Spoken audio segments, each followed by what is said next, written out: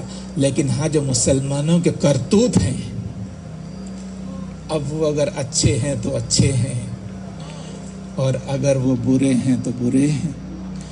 غور فرما رہے ہیں۔ تو آپ دیکھیے کہ اب جو زمانہ دیکھ رہا ہے کہ مسلمان یہ کر رہے ہیں، مسلمان وہ کر رہے ہیں، یہ کیا مسئلہ ہے، یہ کیا مسئلہ ہے، تو عزیزان محترم میں کہتا ہوں کہ وہ نقطہ جہاں پر کہ حقیقت میں اسلام کو پہچانوایا گیا ہے، توجہ چاہتا ہوں میں مقصد پہ میں آ رہا ہوں کہ وہ جگہ جہاں پر کہ پہچانا گیا ہے کہ حقیقی اسلام کیا ہے اور غیر حقیقی اسلام کیا ہے، وہ اسی جگہ کو کربلا کہتے ہیں۔ کربلا وہ مقام ہے کہ جہاں پر بتایا گیا کہ ریئل اسلام کیا ہے، فیک اسلام کیا ہے۔ اور فرما رہے ہیں آپ یہ بات کہ ہم ظاہر ہے کہ اب اسلام کو سمجھنا چاہتے ہیں، اس میں میری تقاریر کا عنوان یہی ہے، اسلام ہے، لیکن کون سا اسلام؟ وہ اسلام ہم سمجھنا چاہتے ہیں جسے کربلا میں حسین نے بچایا ہے۔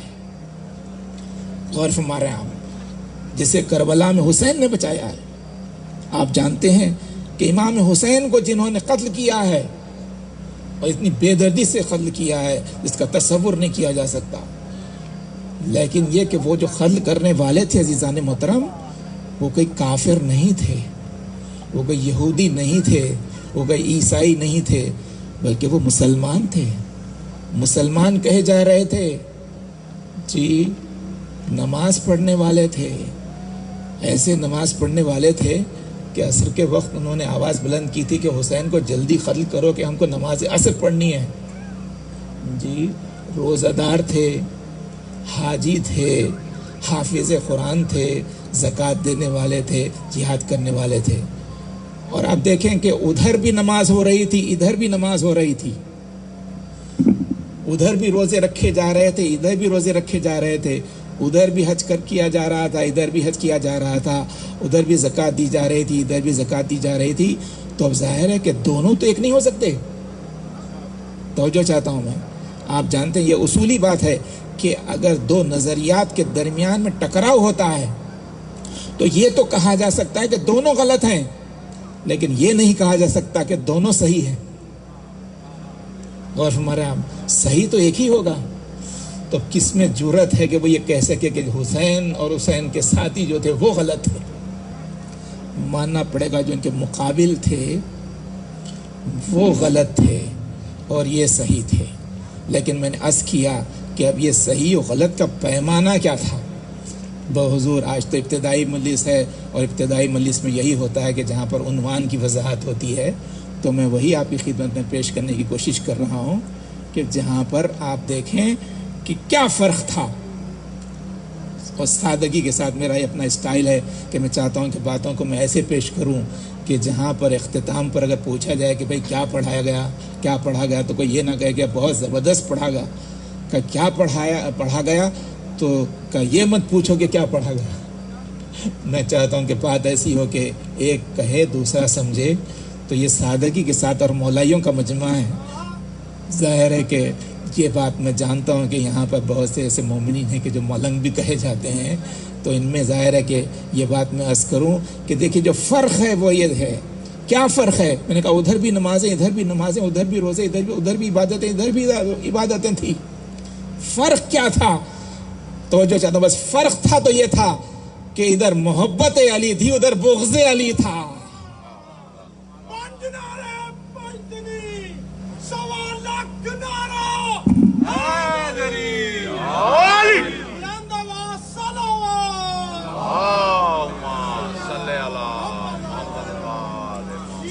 اور معلوم ہوا کہ بغض علی اتنی خطرناک بری چیز ہے کہ جو ایسے ایسے اعمال کرا دیتی ہے، ایسی ایسی جنایتیں کرا دیتی ہے۔ جی حب علی، ادھر حب علی تھا، ادھر بغض علی تھا۔ غور فرمائیں آپ، خود انہوں نے خود کہا آخری میں جب امام حسین نے آ کے پوچھا مجھے کیوں قتل کر رہے ہیں تو سب نے بیک زبان ہو کے کہا بغضاً لأبیک، آپ کے بابا کی دشمنی میں ہم آپ کو قتل کر رہے ہیں جی۔ تو ادھر محبت علی اور ادھر دشمنی علی بحضور حسین نے جو بچایا ہے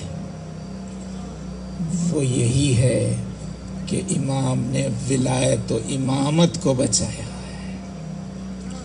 جی، ولایت و امامت کو بچایا ہے، اور ظاہر ہے کہ اس میں سب کی امامت ہے، اور سب سے بڑھ کے آپ کے میرے مولا امیر المومنین علی ابن ابی طالب علیہ الصلوۃ والسلام کی،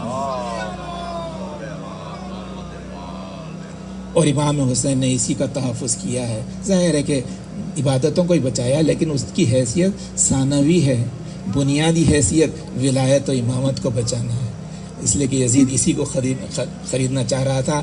تو مجالس میں یہ ہونا چاہیے عزیزان محترم کہ مجلس میں کیا کام ہونا چاہیے؟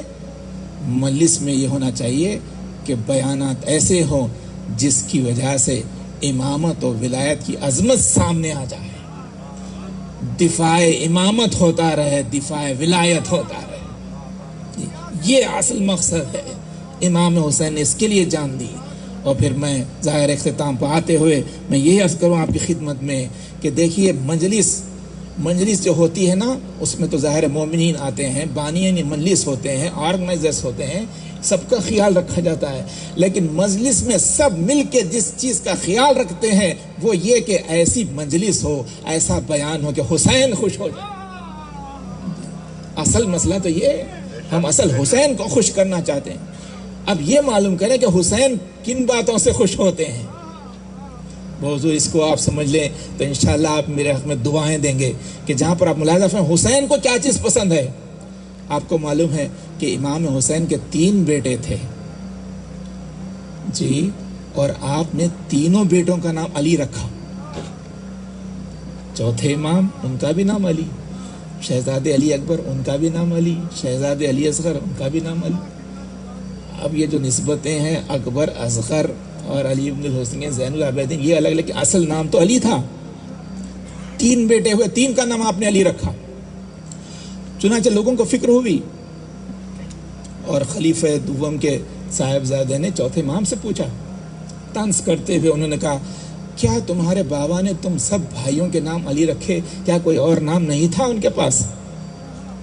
تو چوتھے امام بھی جواب جانتے تھے لیکن چاہتے تھے کہ امام حسین سے تصدیق ہو جائے نہ۔ لوگ کہتے کہ نا ان کا مقصد کچھ تھا، انہوں نے کچھ بیان کر دیا، اس لیے چوتھے امام نے خود امام حسین سے پوچھا، کہتے بابا لوگ کہہ رہے ہیں کہ آپ نے ہم تینوں بھائیوں کا نام علی رکھا، کیا کوئی اور نام نہیں تھا؟ تو اب ملاحظہ فرمائے امام حسین فرماتے ہیں کہ ہاں، خداوند عالم نے مجھے 3 بیٹے عطا کیے تو میں نے تینوں کا نام علی رکھا۔ خدا کی قسم اگر خدا مجھے 10 بیٹے عطا کرتا تو میں 10 کا نام علی رکھ دیتا۔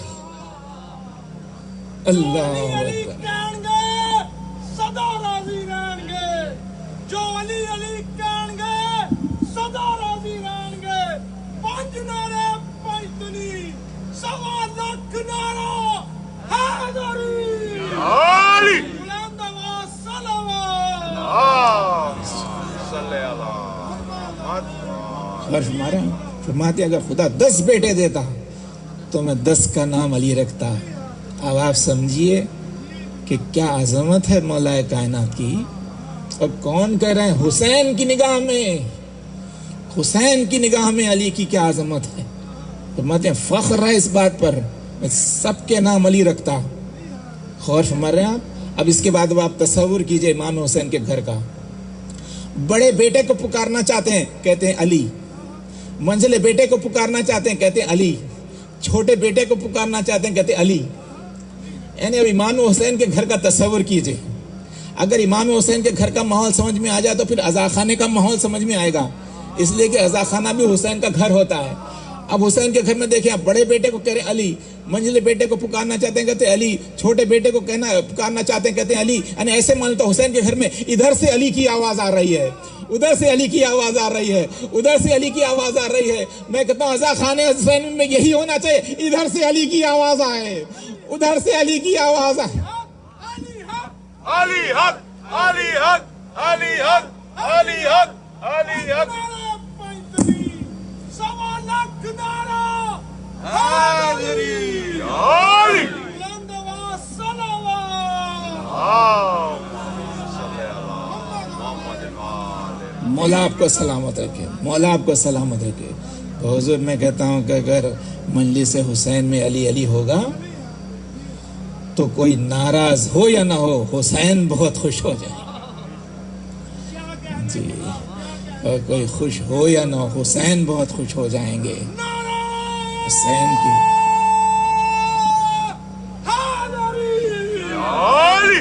تو حضور آپ نے 3 بیٹے ہوئے تو تینوں کا نام علی رکھا، اور پھر 3 بیٹیاں ہوئی تو تینوں کا نام فاطمہ رکھا۔ فاطمہ تھا، فاطمہ کبریٰ، فاطمہ صغریٰ، اور فاطمہ ہی نام تھا لقب سکینہ، یعنی اتنے عزیز تھے۔ تو ظاہر ہے کہ اس لحاظ سے ہم کو بھی عزیز ہوتے ہیں، اور میں نے کہا یہ حسین کی محبت ہے اور اس لحاظ سے یہ ہونا چاہیے۔ اب حضور وہاں پر جو قرآن نے کہا ہے کہ یہ باتیں اسلام کے بارے میں، اس لیے کہ بہت سے لوگ جانتے نہیں ہیں، اور میں کہتا ہوں یہی بات ہے۔ ہمارے درمیان میں بھی نا بہت سے اعتراضات ہوتے ہیں، اور وہی جو لوگ جانتے نہیں ہیں وہ کہتے ہیں یہ صحیح وہ صحیح، یہ غلط وہ غلط، یہ کرو وہ کرو، یہ مت کرو وہ مت کرو جی۔ بہت سے لوگ تو ایسے بھی نکلے ہیں جو کہتے ہیں کہ سب کیا ہے، ہمارے مجالس میں تو بس صرف فضائل رہ گئے۔ یعنی آپ بتائیے یہ بات کہ یہ کہتے ہیں ہمارے مجالس میں تو صرف فضائل رہ گئے۔ میں کہتا ہوں یہ ایسے ہی، ہمارے ایک دوست نے کہا تھا یہ تو ایسے ہی ہے جیسے کوئی کہے کہ اب مسجد میں تو صرف نمازیں ہوتی ہیں، مسجد میں نمازیں نہیں تو کیا بھجن ہوگا؟ اسی لیے مجلس حسین میں علی علی نہیں تو پھر کیا ہوگا؟ علی حق علی حق علی حق علی حق حیدری۔ بھائیزان محترم، انشاءاللہ میں انہی باتوں کو آہستہ آہستہ آپ حضرات کی خدمت میں پیش کرتا رہوں گا، تاکہ میں نے کہا اصل مقصد یہ ہے کہ امام حسین خوش ہو جائیں، اور ظاہر ہے کہ یہی ہوگا، اور اسی لحاظ سے ہر لحاظ سے امام حسین نے اہتمام کیا ہے۔ بحضور جب ابتدائی منزلوں سے گزر رہے تھے تو آپ نے جب مدینے میں وصیت نامہ محمد حنفیہ کے حوالے کیا تو وہاں پر یہی کہا تھا۔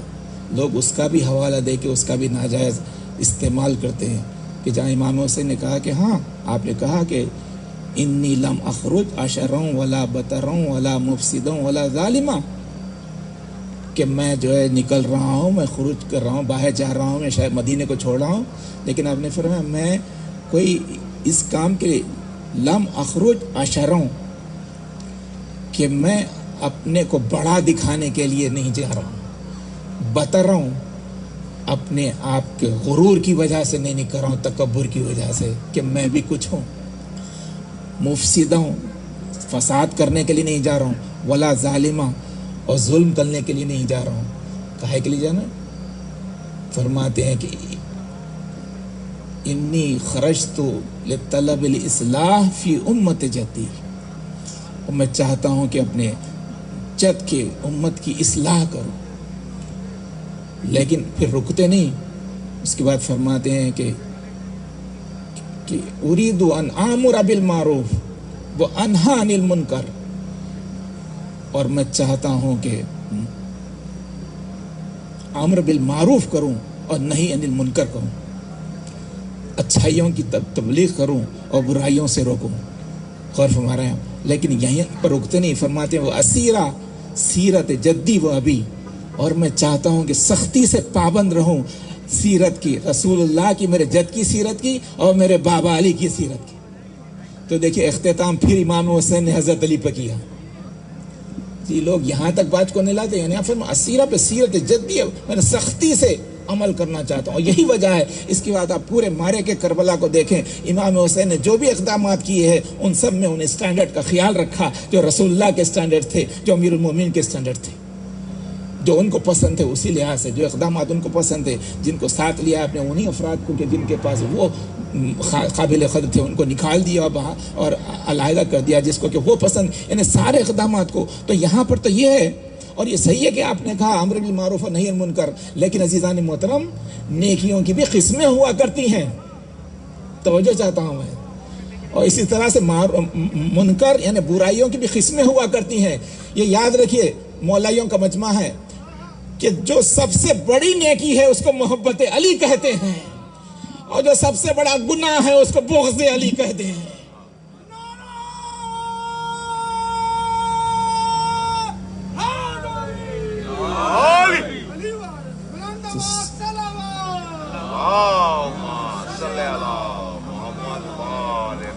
بحضور اس لحاظ سے میرا عنوان یہی ہے کہ ہم اس اسلام کو سمجھنا چاہتے ہیں جس کو کربلا میں حسین نے بچایا، اور ظاہر ہے کہ وہی اسلام ہے جو اگر پھیل جائے تو ساری دنیا اس اسلام کی طرف کھینچ کے آ جائے۔ مختلف باتیں میں پیش کروں گا۔ میں نے عرض کیا کہ وہی لوگ جو اسلام کو سمجھے نہیں ہیں بس وہ اعتراضات کرتے ہیں، توحید کی بات کر کے کہتے ہیں یہ غلط وہ غلط۔ اگر آپ جا کے ریسرچ کریں تو معلوم ہے انہوں نے ابھی توحید ہی کو نہیں سمجھا جی، یہ غلط اور وہ غلط وہ غلط۔ چنانچہ آپ جانتے ہیں کہ ادھر رضا کا زمانہ شروع ہوتا ہے، ادھر مخالفین کی طرف سے اعتراضات کا ایک فسانہ شروع ہو جاتا ہے، اعتراضات شروع ہو جاتے ہیں، یہ غلط وہ غلط وہ غلط۔ بحضور عزاداری میں ایک چیز جو ہے وہ ہے جس کو آثار کہتے ہیں جی، آثار۔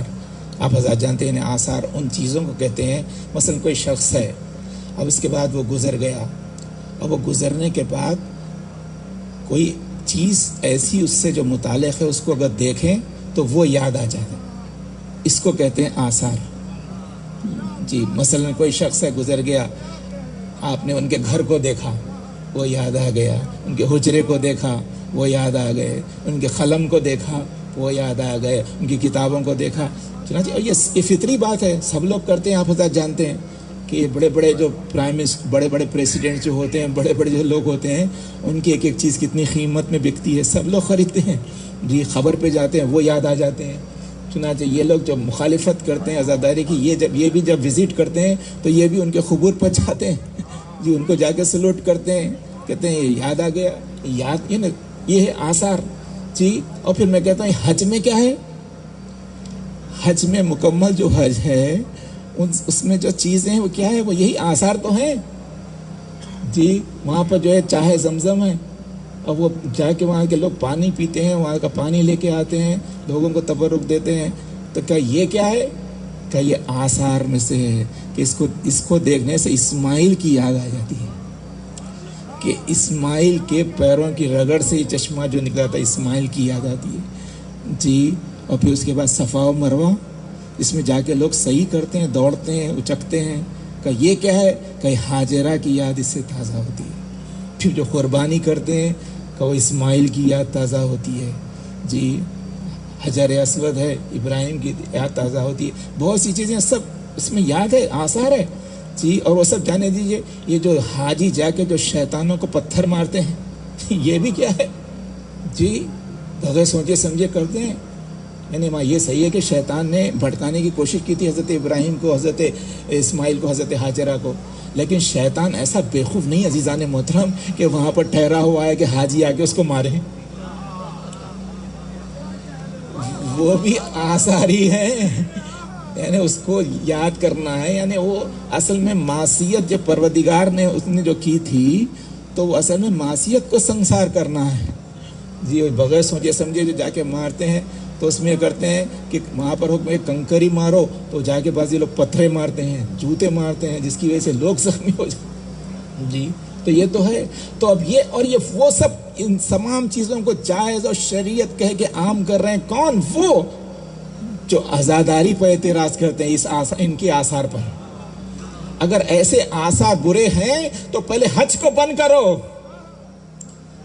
وہ بند نہیں کریں گے اس سے تو بزنس بند ہو جائے گا، اس سے تو آمدنی بند ہو جائے گی۔ بھائیزان محترم، میں نے کہا ہمارے پاس جو آثار ہے اور یہ عزاداری میں یہی ہوتا ہے کہ اب آپ دیکھیں کہ عزاداری میں بعض عزاخانوں میں جھولا رکھا جاتا ہے کہ اس کو دیکھنے سے بے شیر کی یاد تازہ ہو جاتی ہے۔ ہمارے پاس عزاداری میں علم ہوتا ہے، اس کو دیکھنے سے عباس با وفا کی یاد تازہ ہو جاتی ہے۔ حسین کا وہ 32 برس کا بھائی کہ جو دریا میں جانے کے باوجود پیاسا نکل آیا، عباس با وفا کی یاد تازہ ہو جاتی ہے۔ ہماری عزاداری میں جو تابوت ہوتا ہے، اس سے حسین کی یاد تازہ ہو جاتی ہے کہ ہائے وہ جس نے ہر ایک کا جنازہ اٹھایا تھا، اس کا جنازہ نہیں اٹھ سکا۔ اور عزیزان محترم، یہ جو عزاداری میں آپ دیکھیں تبرک ہوتا ہے کہ کہیں پر کھانا کھلایا جاتا ہے بٹھا کے، کہیں پر پیک کر کے دے دیا جاتا ہے، یہ بھی کیوں ہے؟ یہ اس لیے ہے کہ اس سے یاد آ جائے کہ کربلا کے میدان میں حسین کو بھوکا شہید کر دیا گیا۔ یہی وجہ ہے کہ چوتھے امام تڑپ کے کہتے تھے واللہ قتل ابی جایا، ہائے میرے بابا بھوکے قتل کر ڈالے گئے۔ اور بی بی زینب بھی کہتی تھی کہ واللہ قتل ابی جایا واتشانا، ہائے میرا بھائی بھوکا اور پیاسا شہید کر دیا گیا۔ یہی وجہ ہے کہ عزا خانوں میں وہاں ہمارے ممالک میں دیکھیں اب سبیلیں لگائی جاتی ہیں کہ اس سے حسین کی پیاس یاد آ جائے۔ اور عزیزہ و ماتم دارو، یہ جو مجلس میں آنسو ہوتے ہیں، ان آنسوؤں کو دیکھنے سے وہ یاد آتے ہیں کہ جن کی آنکھوں میں آنسو آتے تھے تو نوکھائے نیزہ سے اذیت پہنچائی جاتی تھی۔ اور ہاں ماتم دارو، اس میں جو ماتم ہوتا ہے، اس ماتم کو دیکھنے سے وہ سیدانیوں کی یاد آتی ہے جن کے ہاتھ پسے گردن سے باندھ دیے گئے تھے، یا پھر امام زین العابدین کی یاد آتی ہے کہ اصل حسین پر تو ماتم کرنے کا حق ان کو تھا، لیکن وہ بیٹا کیسے باپ کا ماتم کرتا جس کے ہاتھوں میں دوہری دوہری ہتھکڑیاں پہنائی گئی ہوں۔ جزاکم اللہ خیر الجزا۔ محترم سننے والو، اسی رودات کے سننے اور سنانے اور رونے کا زمانہ آ گیا ہے، زہرا کی دعاؤں کے لینے کا زمانہ آ گیا ہے۔ ظاہر ہے کہ آج پہلی محرم ہے اور پھر اس میں ہوتا یہی ہے کہ ہم ایسے موقع پر اس پہلی مصیبت کو یاد کرتے ہیں۔ آپ حضرات جانتے ہیں حسین اس مظلوم کا نام ہے جس نے کہا میں وہ کشتے گریا ہوں جسے ظالموں نے رولا رولا کے مارا۔ تو پہلی مصیبت جس پر حسین روئے وہ ترک وطن کی محبت، محبت کی، وطن کی محبت کو جو چھوڑنا تھا وہ مصیبت تھی۔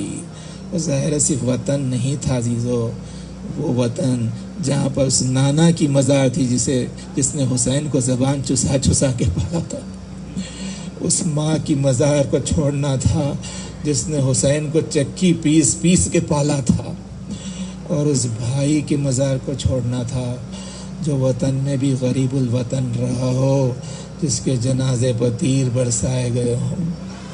یہی وجہ ہے کہ حسین نے 28 رجب سن 60 ہجری کو مدینہ چھوڑا، لیکن اس کی جو شب تھی 27ویں کی رات حسین نے روایت میں یہ ہے کہ انہیں قبور پر گزار دی، کبھی نانا کی خبر پر، کبھی ماں کی خبر پر، کبھی بھائی کی خبر پر، رسول اللہ کی خبر پر جاتے تھے اور گریا کرتے تھے۔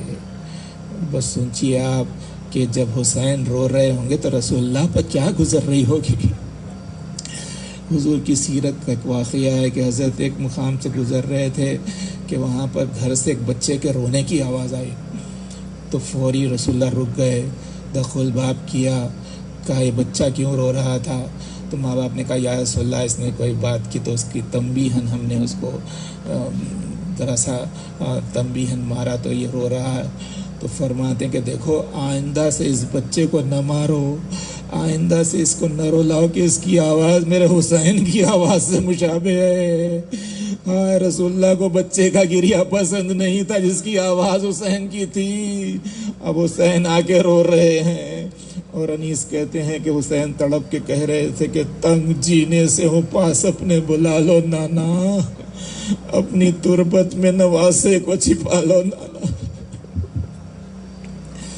وہ کہتے ہیں کہ قبر رسول ہلنے لگی اور آواز آئی کہ میرے گیسوؤں والے، میرے صابر شبیر، میرے بے کس، میرے مظلوم مسافر شبیر، نہ رہا کوئی تیرا ناصر و یاور شبیر، ہائے اے گورے غریباں کے مجاور شبیر، تو جہاں جائے گا پیارے وہیں چلتا ہوں میں، خاک اڑاتا ہوا تربت سے نکلتا ہوں میں۔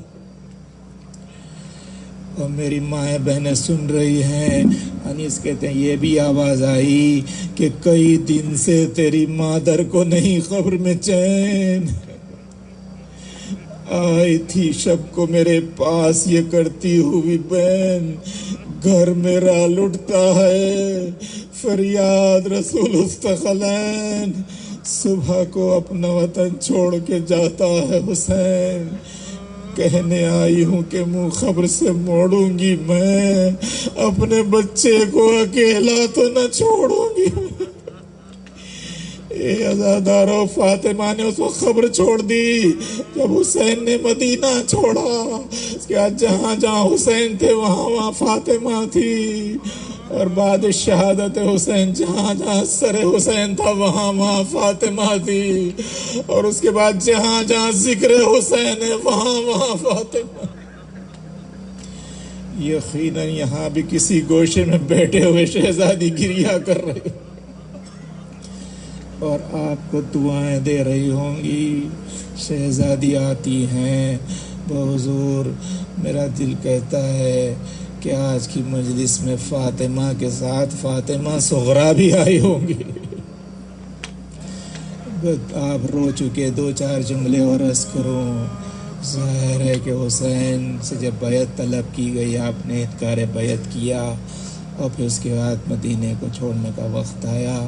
لکھا یہ ہے کہ سواریاں لائی گئیں اور بنی ہاشم نے بیویوں کو سوار کرایا، ہر نوجوان اپنی اپنی ماں کو سوار کراتا تھا، لیکن لکھا ہے جب زینب کی سواری کی منزل آئی تو حسین بھی آگے بڑھے، عباس بھی آگے بڑھے، علی اکبر بھی آگے بڑھے۔ عباس نے زانوں کو خم کیا، علی اکبر نے محمل کا پردہ ہٹایا، حسین نے بازو کو تھاما اور یا علی کہہ کے زینب سوار ہو گئی۔ قافلہ آگے بڑھا، جناب عباس جو قافلے کے نگراں تھے، لکھا یہ ہے کہ ایک مرتبہ آپ نے معائنہ کیا کہ امام حسین نے کہا مولا قافلہ تیار ہے، آگے بڑھا جائے، تو آگے قافلہ چلنے لگا۔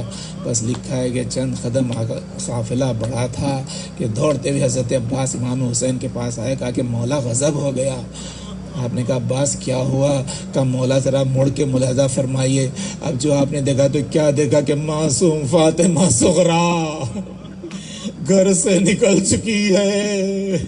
یہ عالم ہے کہ دوڑتی ہوئے کبھی گر رہی ہے، کبھی اٹھ رہی ہو کہ پکار قافلے والوں رک جاؤ، قافلے والوں رک جاؤ، گھر سائیں سائیں کر رہا ہے۔ ارے میں تنہا نہیں رہ سکتی۔ امام حسین رک گئے، حضرت عباس نے بچی کو پیش کیا، امام سواری سے کود پڑے۔ کہا صغرا کیا؟ کہا بابا مجھے ساتھ میں لے لیجئے بابا، میں تنہا نہیں رہ سکتی بابا۔ تو امام حسین نے کہا فاطمہ صغرا یہ مشیت خدا ہے، کیا کریں؟ کہ وہ مشیت میں یہی ہے کہ تم وطن میں رہو، ہم سفر میں رہیں، تم ہمارے لیے تڑپو، ہم تمہارے لیے تڑپیں۔ عزیزو لکھا یہ ہے کہ شہزادی بہت حساس تھی، اور کہتے ہیں کہ شہزادی کو یہ احساس ہوا کہ شاید بابا اس لیے نہیں لے جانا چاہتے ہیں کہ میں بیمار ہوں، اب تیمارداری کون کرے گا؟ پھر یہ خیال ہے شاید بابا مجھے اس لیے نہیں لینا چاہتے ہیں کہ ممکن ہے کہ سواریوں میں جگہ نہ ہو۔ چنانچہ وہ کہتے ہیں انیس نے یہی جذبات نگاری میں وہ ماہر تھے، انہوں نے کہا کہ ایک مرتبہ ہاتھوں کو جوڑ کے صغرا نے کہا بابا مجھے ساتھ میں لیجیے، اور کہا وہ بات نہ ہوئے گی کہ بے چین ہو مادر، وہ بات نہ ہوئے گی کہ بے چین ہو مادر، ہر صبح میں پی لوں گی دوا آپ بنا کر، دن بھر میری گودی میں رہیں گے علی اصغر، اور لونڈی ہوں سکینہ کی نہ سمجھو مجھے دختر، میں یہ نہیں کہتی کہ ہماری میں بٹھا دو، بابا مجھے فضا کی سواری میں بٹھا دو، مجھے ساتھ میں لے لو بابا، میں تنہا نہیں رہ سکتی بابا۔ بس امام حسین نے کہا سغرا مشیت سے مجبور ہیں، ہاں جب اپنے مقام پر پہنچ آئیں گے اور اطمینان کی سانس لے لیں گے تو تمہارے چچا عباس کو یا بھیا علی اکبر کو بھیج کے تم کو بلا لیں گے۔ بس سغرا نے جب یہ محسوس کیا کہ امام حسین ساتھ میں نہیں لینا چاہتے تو ایک مرتبہ کہا ٹھیک ہے بابا چلے جائیے، لیکن میری ایک آرزو، ایک حسرت پوری کرتے ہوئے جائیے۔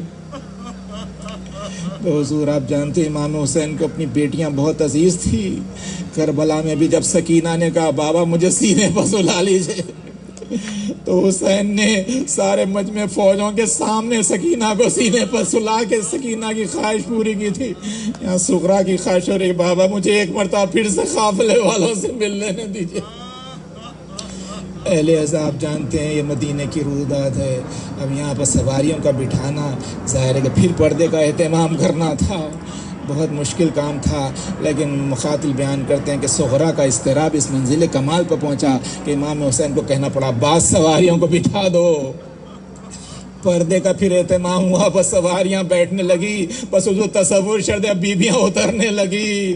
اب سغرا کا یہ عالم ہے کبھی ادھر جاتی ہے کبھی ادھر جاتی ہے، کبھی اس بی بی سے ملتی ہے کبھی اس بی بی سے ملتی ہے، ایک مرتبہ سکینہ کو جا کے سینے سے لگا لیا اور کہا سکینہ تم خوش نصیب ہیں کہ بابا تمہیں ساتھ میں لیے جا رہے ہیں، ہم بد نصیب ہیں کہ ہم کو یہیں پہ رہنا ہے۔ ملتے ملتے ایک مرتبہ بی بی فاطمہ بی بی ام رباب کے پاس گئیں جن کی گودی میں علی اصغر تھے۔ بحضور ایک مرتبہ علی اصغر کو اٹھا لیا، سینے سے لگا لیا، رخسار کا بوسہ دیا۔ ایک مرتبہ شہزادہ جو بہت حساس تھا، چند دنوں کا تھا، مرتبہ لکھا یہ کہا کہ اصغر کوئی میری سفارش نہیں کرتا، تم مجھے چاہتے ہیں لیکن تم سفارش نہیں کر سکتے۔ تو اصغر نے عجیب انداز سے سفارش کی کہ سغرا سے لپٹ گئے۔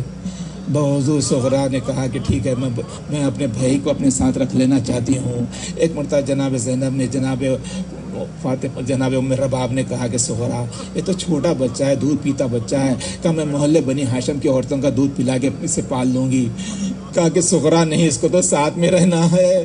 بحضور اب یہ کیفیت تھی کہ ادھر فاطمہ سغرا سینے سے لگائے ہوئے ہے، ادھر بی بی ام رباب بچے کو مانگ رہی ہے، گریا دونوں کا شروع ہو گیا۔ امام حسین نے کہا کہ کیا عباس کیا ہو رہا ہے؟ کہا مولا یہ ماجرا ہے کہ اصغر اپنی بہن سے لپٹے ہوئے ہیں اور وہ کہہ رہی ہے کہ لوگ مانگ لو، زبردستی مت کرو، تو اصغر کسی کے پاس نہیں آ رہے ہیں۔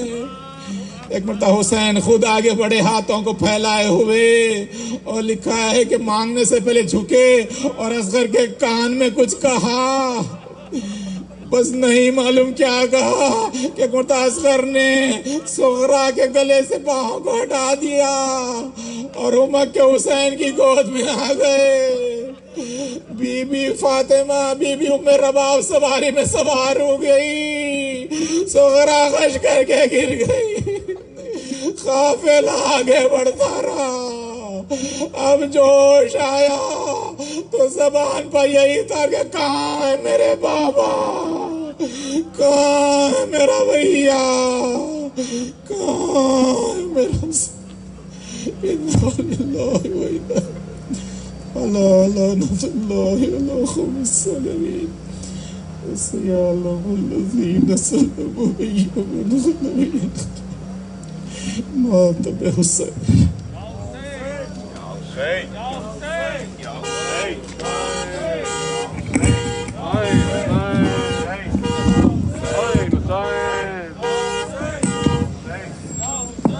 یا حسین یا حسین ہمارا اسپیکر سسٹم ابھی بند ہو جائے گا.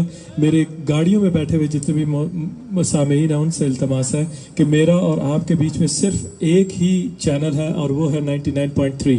جب تک آپ یہاں سے نہیں جاتے اگر آپ مجھے سن سکیں گے تو صرف اور صرف اپنے 99.3 چینل FM پہ سن سکیں گے. ابھی یہ اسپیکر سسٹم ختم ہو جائے گا. ابھی ماتم والنٹیئرز یہاں پہ ماتم کریں گے. آپ سے صرف التماس ہے کہ آپ اپنی گاڑیوں میں تشریف رکھیں. جیسے ہی پہلا نوا ختم ہو جائے اس کے بعد انشاءاللہ العزیز آپ والنٹیئرز بھی اپنی اپنی جگہ پوسٹ پہ چلے جائیں گے اور آپ اس پارکنگ لاٹ سے بخیر و عافیت ایگزٹ کر سکیں گے. میری بس آپ سے اتنی التماس ہے کہ آپ پہلا نوا سماعت فرماتے جائیے اور اس کے بعد تبرک اور جتنے بھی یہاں پہ ماتمی حضرات ہیں وہ اپنے ماں بہن 6 فیٹ کا ڈفرنس رکھیں. یا حسین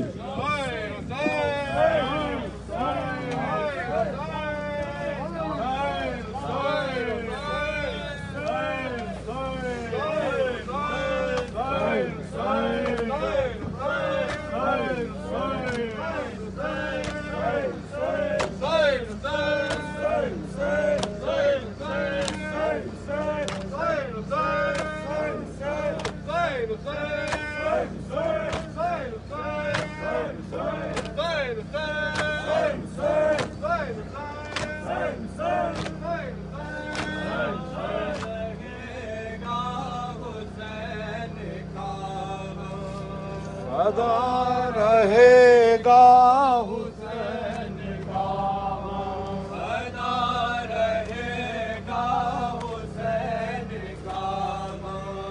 سدا رہے گا حسین کا سدا رہے گا حسین کا سدا رہے گا حسین کا.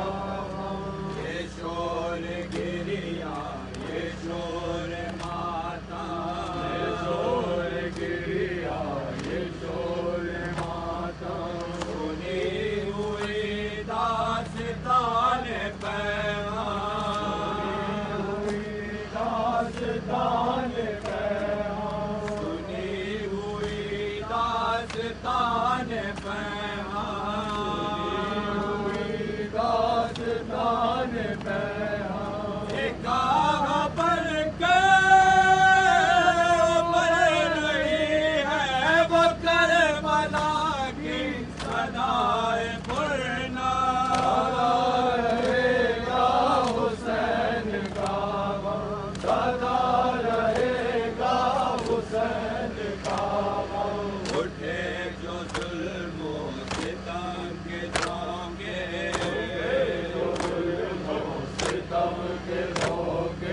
سوال یہ تھا کہ کون روکے سوال یہ تھا کہ کون روکے سوال یہ تھا کہ کون روکے سوال یہ تھا کہ کون روکے.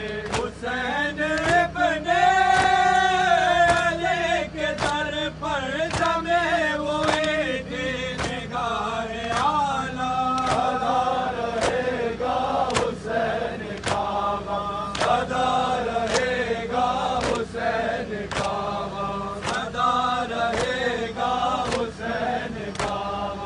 بڑا جو حد سے غرور باطل بڑا جو حد سے غرور باطل بڑا اٹھا پھر حسین کا دل اٹھا پھر حسین کا دل بڑا اٹھا پھر حسین کا دل اٹھا پھر حسین کا دل. بلا حرم کو مطلب سے لے کر دائے زینب بنا کے گھر جا. سدا رہے گا حسین کا سدا رہے گا حسین کا